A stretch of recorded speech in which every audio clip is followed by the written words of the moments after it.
Welcome back to the David Pakman Show. Hey, we're back on the show, and joining us live on the phone and via Skype is Robert Applebaum, founder of ForgiveStudentLoanDebt.com, and an accomplished attorney as well, we can say, can we not? I think so. So tell me, what are some of the protections that you get with other types of debt instruments that are not currently being offered with student loans? Well, first of all, let me say thank you for having me on your show. Pleasure. And to answer your question, all of them. Bankruptcy protections is number one.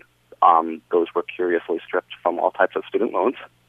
There's also truth in lending requirements, fair debt collection practices. All of them have been stripped from student loans.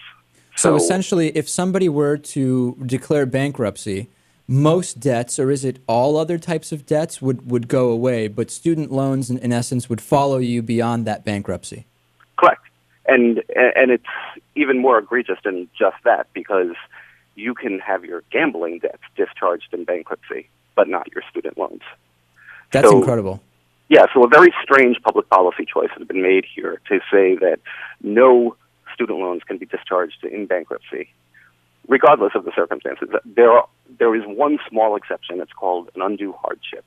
In the law, it allows for discharge of student loan debt if you can prove an undue hardship. And the courts have interpreted that provision to provide a pretty high standard. You basically have to be on your deathbed to qualify for an undue hardship.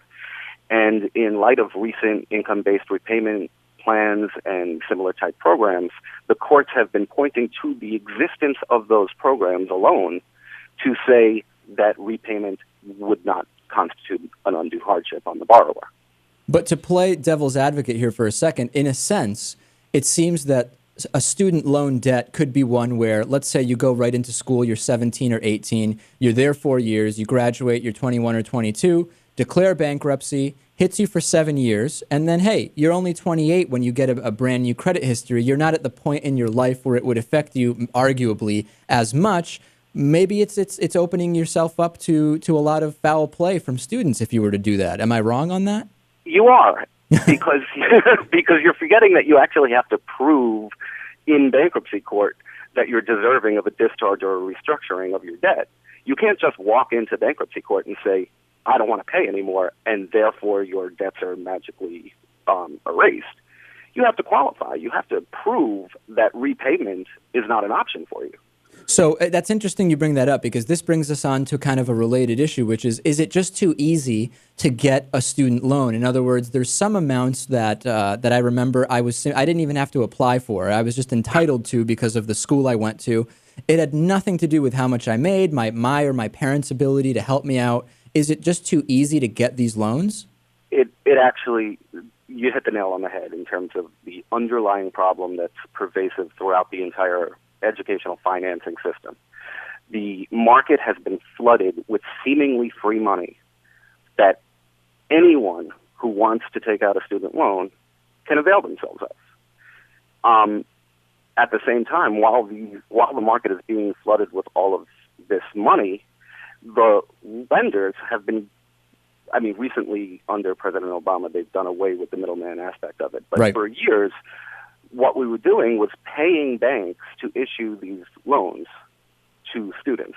So the lenders were engaged in an absolutely zero-risk proposition, being paid by the federal government to subsidize these loans. And they were backed up by federal guarantees. So as a result, there was no risk to them. It didn't matter what the student was planning on studying or where they were going to school or any kind of employment prospects thereafter. None of that matters to the lenders because their money is guaranteed. If the student defaults, the federal government's going to pay them back. Sure. So essentially, the thing I think of when I think about this is, okay, on the one hand, there is something about an education that feels a little bit different than about a credit card to buy, a big screen TV. Sure. There is something that feels different about that. So we don't want to restrict people's access to education, and we want people to go to college, and student loans have allowed a lot of people to do that. At the same time, is it unfair to consider, well, if you're going to accrue $120,000 worth of student loan debt, to get a 4-year liberal arts degree that will leave you with something that you will likely make $30,000 to $45,000 a year for, and realistically not be able to pay that back in any kind of reasonable way, do we still have that same duty to give these students money? I mean, I don't know. I'm actually asking. I don't know. Well, there are a lot of problems inherent in the system. And what I would say is, number one, the existence of student loans, the entire student loan program, both federal and private, was created ostensibly to help lower-income students have access to school. Right.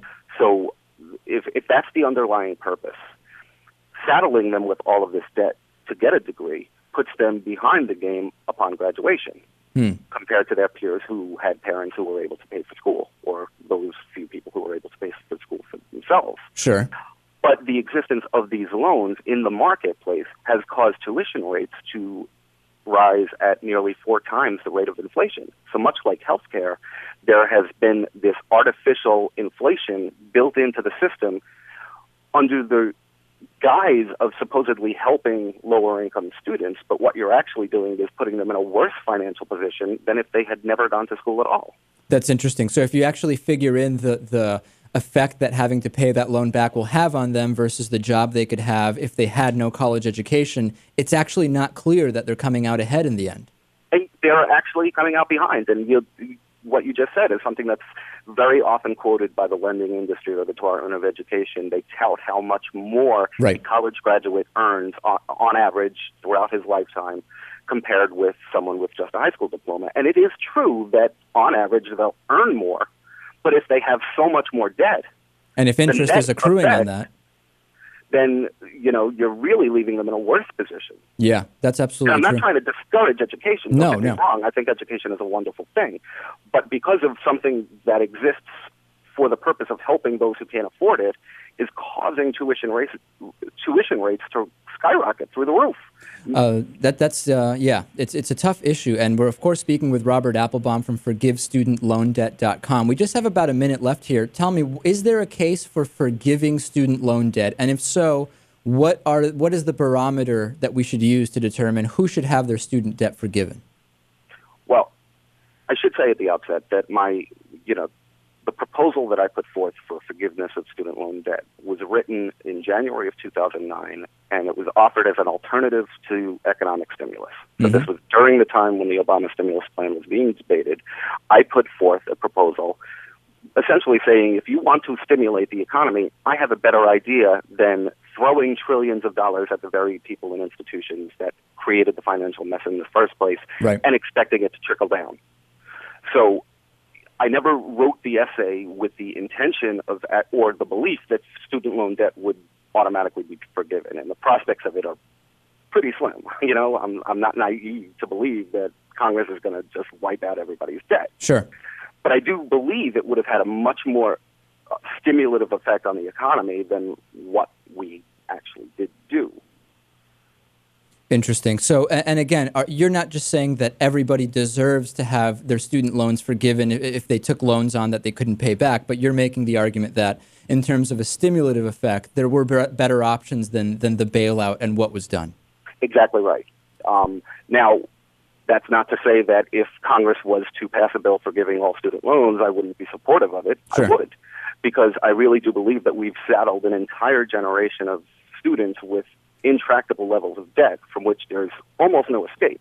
And then we are, of course, opening up the other can of worms of, well, let's talk about the personal responsibility of the people deciding to take on those loans and predatory lending practices. But unfortunately, we don't have time for that today. But I do want to thank Robert Applebaum from ForgiveStudentLoanDebt.com for calling in today, and we'll talk to you again soon.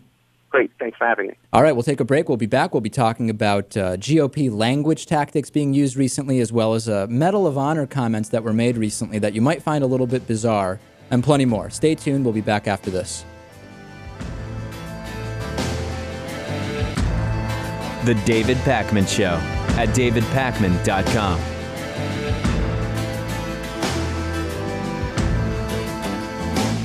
The David Pakman Show is made possible by listeners like you and by Greenfield Savings Bank, building a strong community one account at a time, with neighborhood offices in Greenfield, Amherst, Conway, Shelburne Falls, South Deerfield, and Turners Falls, and online at greenfieldsavings.com. By the Daily Hampshire Gazette and GazetteNet.com, connecting our communities with local news and information. By DIF Design, specializing in custom business websites at DIFdesign.com. Find out more about underwriting The David Pakman Show at davidpakman.com.